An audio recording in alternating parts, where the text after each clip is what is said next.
ఈ movie starting లోనే David అనే వ్యక్తి తన భార్య పెట్రిషాని ఒక కత్తితో పొడిచి చంపేస్తాడు. దాంతో ఇక అతన్ని పోలీసులు అరెస్ట్ చేస్తారు. డేవిడ్ పోలీసులతో ఏం చెబుతాడంటే, నేను నా భార్యని చంపలేదు, నన్ను ఒక ఎంటిటీ కంట్రోల్ చేస్తోంది, ఆ ఎంటిటీ నా చేత్తోనే నా భార్యని చంపించేసింది, నాకేం సంబంధం లేదు అని చెబుతాడు. అలా కొద్ది సంవత్సరాల తర్వాత జైల్లో ఉన్న డేవిడ్ అలాగే చనిపోయిన పెట్రిషా కూతురైన మిచెల్ కనిపిస్తారు.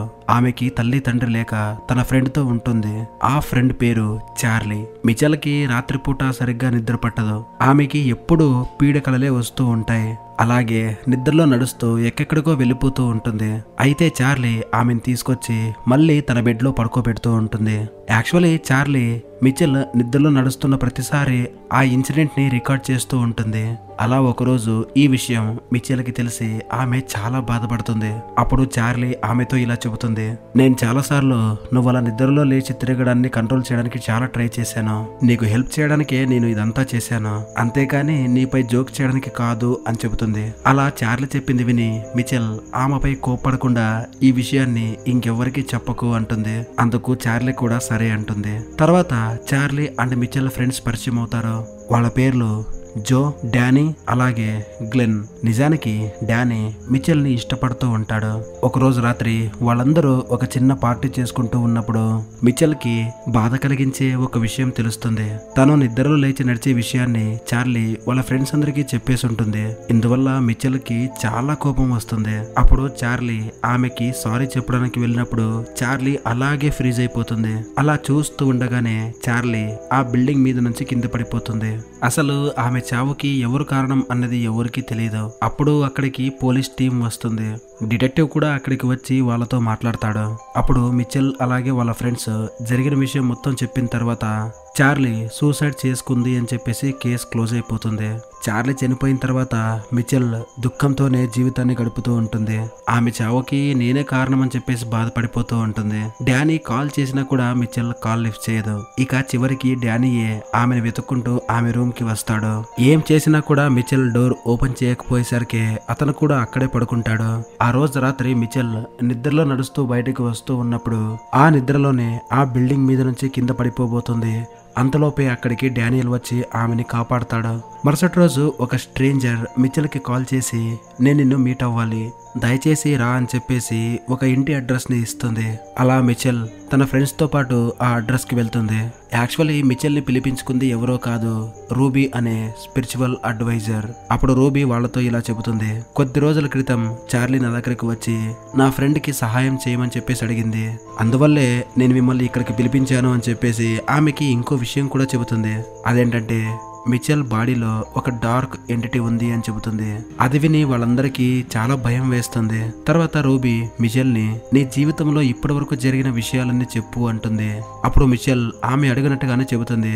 అప్పుడు రూబీ ఒక రిచువల్ ద్వారా ఆమె బాడీలో ఉన్న ఎంటిటీతో కమ్యూనికేట్ అవ్వడానికి ప్రయత్నిస్తుంది. చార్లీ అలాగే మిచెల్ తల్లి అయిన పెట్రిషియాని చంపింది ఎవరు అని అడుగుతుంది. అప్పుడు ఆ ఎంటిటీ వాళ్ళ చావుకి కారణం నేనే అని చెప్పి తన పేరుని దాచిపెట్టి నా పేరు మిచెల్ అని చెబుతుంది. దీంతో రూబీకి ఆ సమస్యకి ఎటువంటి పరిష్కారం దొరకదు. అదే భయంతో వాళ్ళందరూ ఆ ఇంటి నుండి బయటకు వస్తారు. మిచెల్ డానీకి తన జీవితంలో జరిగిన ఒక ఇన్సిడెంట్ గురించి చెబుతుంది. అది విన్న తర్వాత డానీయే ఫుల్ షాక్ అయిపోతాడు. అదేంటంటే వాళ్ళ అమ్మ చనిపోయి వాళ్ళ నాన్న జైలు పాలు అయిన తర్వాత మిచెల్ ని చూసుకోవడానికి ఆమెని ఒక ఇంట్లో పెట్టారు. అక్కడ మిచెల్ కి తనని పెంచిన పెంపుడు తండ్రి ఉంటాడు.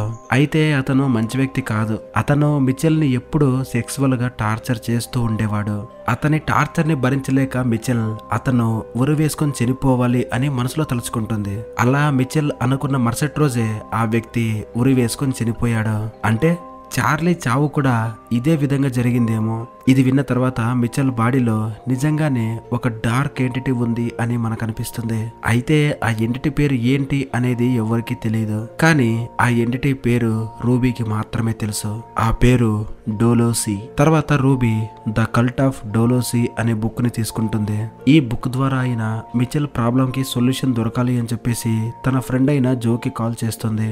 వచ్చిన జోకి రూబీ డోలోస్ నుండి పరిష్కారం దొరికే బుక్ ని ఆమెకి ఇస్తుంది. జో బుక్ దొరికిన విషయాన్ని డానీ అలాగే గ్లెన్ కి కూడా చెబుతుంది. మీరు వెంటనే ఇక్కడికి వచ్చేయండి అని చెబుతుంది. అలాగే వాళ్ళకి ఇంకో విషయం కూడా చెబుతుంది. నాకు దొరికిన ఈ బుక్ గురించి మిచెల్ కి తెలియకూడదు అని.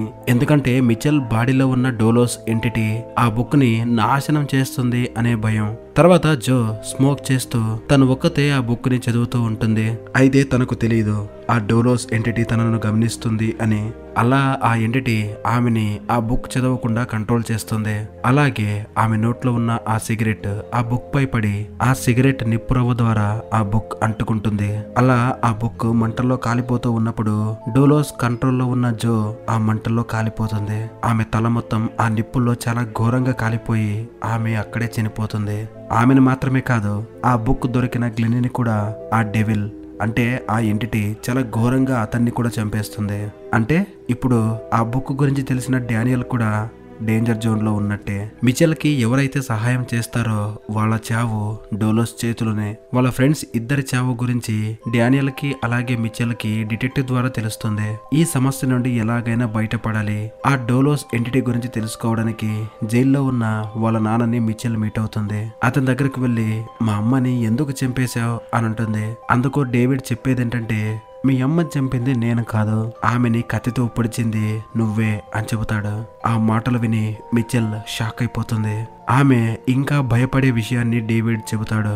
యాక్చువల్లీ డేవిడ్ అనే పెట్రోషియా డిమోనిక్ కల్ట్ని నడిపించేవారు.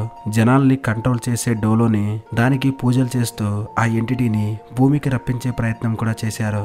ఈ టైంలో చాలా చిన్న పిల్ల అయిన మిచెల్ ని ఒక రూమ్ లో బంధించేవారు. అందువల్ల మిచెల్ కి తన తల్లి అంటే ఇష్టమే ఉండదు.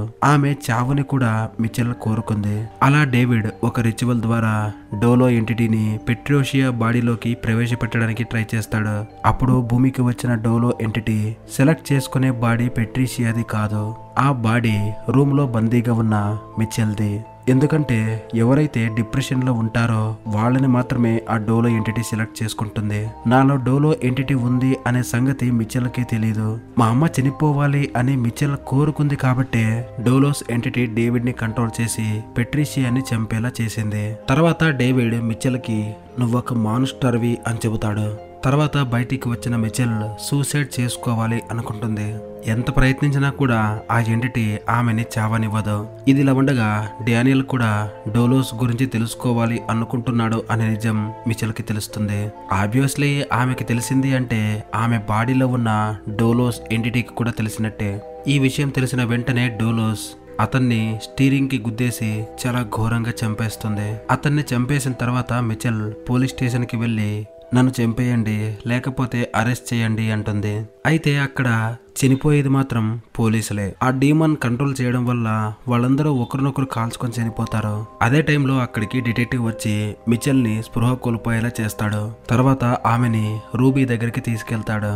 నిజానికి ఆ డిటెక్టివ్ చార్లీ చనిపోయిన తర్వాత నుండి మిచెల్ ని ఫాలో చేయడం మొదలు పెట్టాడు. రూబీ దగ్గర కూడా మిచెల్ గురించి విచారించాడు. అన్కాన్షియస్ లో ఉన్న మిచెల్ గురించి, ఆమె బాడీలో ఉన్న డీమన్ గురించి కూడా రూబీ ఆ డిటెక్టివ్ కి చెబుతుంది. ఆమె మాటల్ని డిటెక్టివ్ నమ్మడు. అయితే డిటెక్టివ్ ఖచ్చితంగా నమ్మాల్సిందే అన్నట్టుగా అక్కడ కొన్ని ఇన్సిడెంట్స్ జరుగుతాయి. అప్పుడు డిటెక్టివ్ దీనికి సొల్యూషన్ ఏంటి అని అడిగినప్పుడు రూబీ మనం డోలోస్ ఎంటిటీని నాశనం చేయడం ఇంపాసిబుల్, అయితే దాన్ని మళ్ళీ నరకానికి పంపించేయచ్చు. ఎలా అంటే మిచెల్ బాడీలో ఉన్న ఆ ఎంటిటీ వేరే బాడీలోకి వెళ్ళాలి. ఇలా వెళ్ళిన తర్వాత ఆ వ్యక్తి చనిపోతే అతనితో పాటు ఆ ఎంటిటీ కూడా వెళ్ళిపోతుంది. అందుకు మనం మిచెల్ బాడీలో ఉన్న ఆ ఎంటిటీని వేరే బాడీలోకి పంపించాలి అని చెప్పి ఆ డిటెక్టివ్ కి ప్రాసెస్ మొత్తం క్లియర్ గా ఎక్స్ప్లెయిన్ చేస్తుంది. అప్పుడు వాళ్ళకి జైల్లో ఉన్న డేవిడ్ గుర్తుకొస్తాడు. యాక్చువల్లీ జైల్లో ఉన్న డేవిడ్ కి డెత్ పెనాల్టీ వేసుంటారు. డేవిడ్ కూడా తన చావు కోసం వెయిట్ చేస్తూ ఉంటాడు. అతని బాడీలోకి డోలోస్ ఎంటిటీ వెళ్ళలాగా చేస్తే అతను చనిపోగానే ఆ డోలోస్ ఎంటిటీ కూడా వెళ్ళిపోతుంది అనే ఐడియాని రూబీ చెబుతుంది. అందుకు మిచెల్ కూడా సరే అని చెప్పి వాళ్ళ నాన్నతో మాట్లాడుతుంది. అలా వాళ్ళిద్దరూ చాలాసేపు మాట్లాడిన తర్వాత మిచెల్ బాడీలో ఉన్న డోలోస్ ఎంటిటీని అతను ఇన్వైట్ చేయడానికి ఒప్పుకుంటాడు. అలా డేవిడ్ కి డెత్ సెంటెన్స్ వేశారు కదా, ఇక ఫైనల్లీ అతను చనిపోయే రోజు వస్తుంది. అతన్ని చంపే రూమ్ లోనే రూబీ అండ్ మిచెల్ ఇద్దరు ఉంటారు. ఇక ఫైనల్లీ అతను చనిపోయే మూమెంట్ లో మిచెల్ బాడీలో ఉన్న డోలోస్ ఎంటిటీ తన బాడీలోకి వచ్చేటట్టుగా అతను ఇన్వైట్ చేస్తాడు. ఇక డేవిడ్ బాడీలోకి డోలోస్ ఎంటిటీ వెళ్ళగానే అతను అక్కడ ఉన్న వాళ్ళందరినీ కంట్రోల్ చేస్తాడు. అయితే అంతలోపే అతనికి ఒక ఇంజెక్షన్ ఇచ్చి అతన్ని చంపేస్తారు. ఇక అతను చనిపోవడం చూసి రూబీ అన్ని సమస్యలు పరిష్కారం అయిపోయాయి, డోలోస్ ఎంటిటీ కూడా వెళ్ళిపోయింది అనుకుంటుంది. కానీ నిజానికి అక్కడ జరిగేది వేరే. డోలోస్ ఎంటిటీ వాళ్ళందరినీ నమ్మించి మోసం చేసి ఉంటుంది. తర్వాత మిచెల్ ఇచ్చే ఈవిల్ స్మైల్ ద్వారా మనకి తెలిసేది ఏంటంటే డోలోస్ ఎంటిటీ ఇంకా మిచెల్ బాడీలోనే ఉంది. మిచెల్ ద్వారానే జనాలు చనిపోతారు. ఇంతటితో ఈ మూవీ స్టోరీ ఎండ్ అయిపోతుంది. Thank you for watching.